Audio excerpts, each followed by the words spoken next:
So in this video, we're going to be talking about principal stresses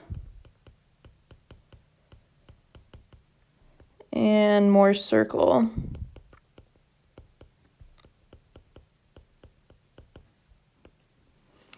All right, so let's go ahead and just start with Mohr's circle.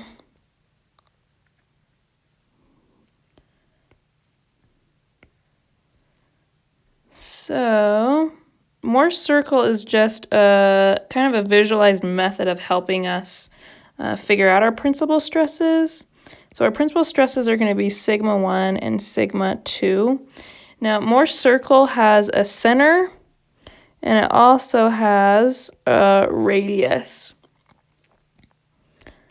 All right, and then this is our stress and this is our shear axis. This would be our tau max,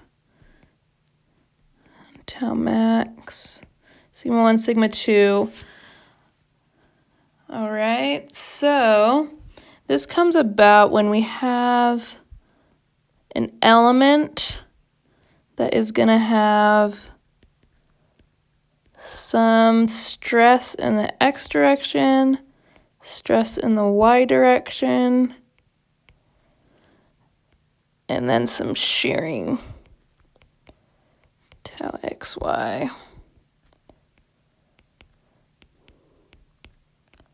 All right, so the way to figure these out is you can see that if you can figure out your center, then you can just add a radius to get your sigma 1 and then subtract a radius to get your sigma 2.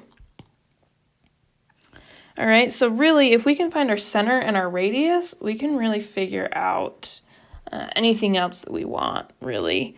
So our center is just going to be sigma x plus sigma y all over 2.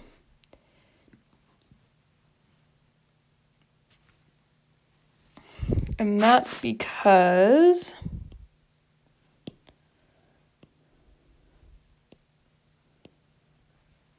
there's actually, a line like that, where this is going to be sigma x, tau xy, and this point here is sigma y, tau xy. All right, so again, if we add these two things together, divide them by 2, we're going to get our center right there.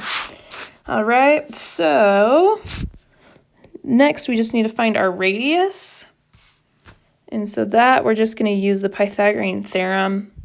And you're going to get sigma x minus sigma y all over 2 squared plus tau xy squared, and take the square root of all of that and you'll get your radius.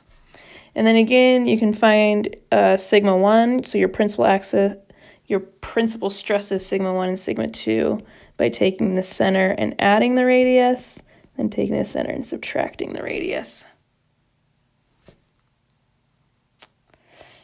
All right, so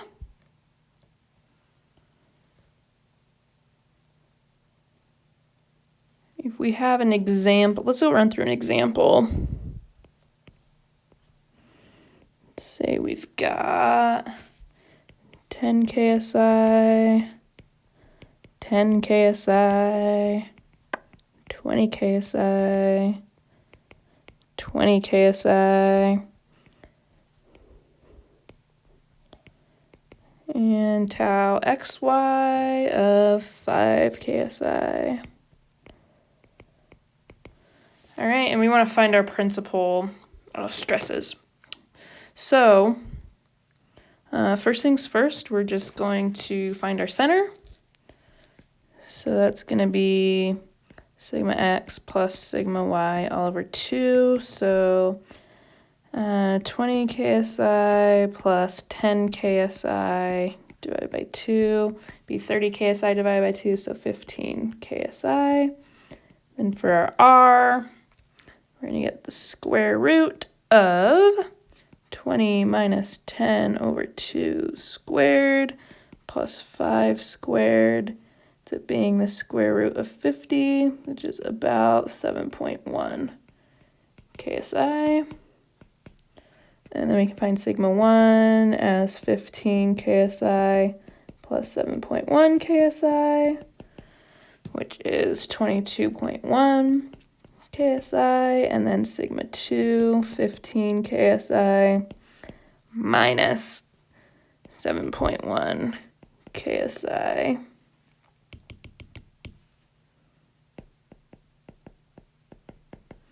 Which is 7.9 KSI.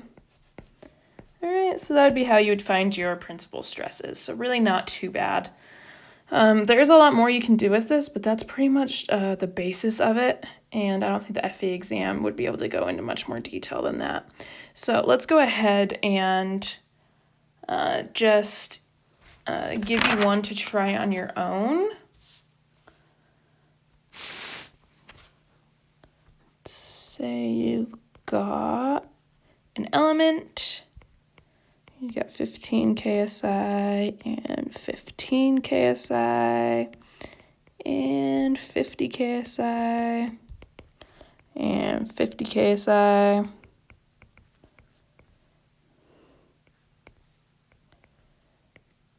and 30 KSI for your share.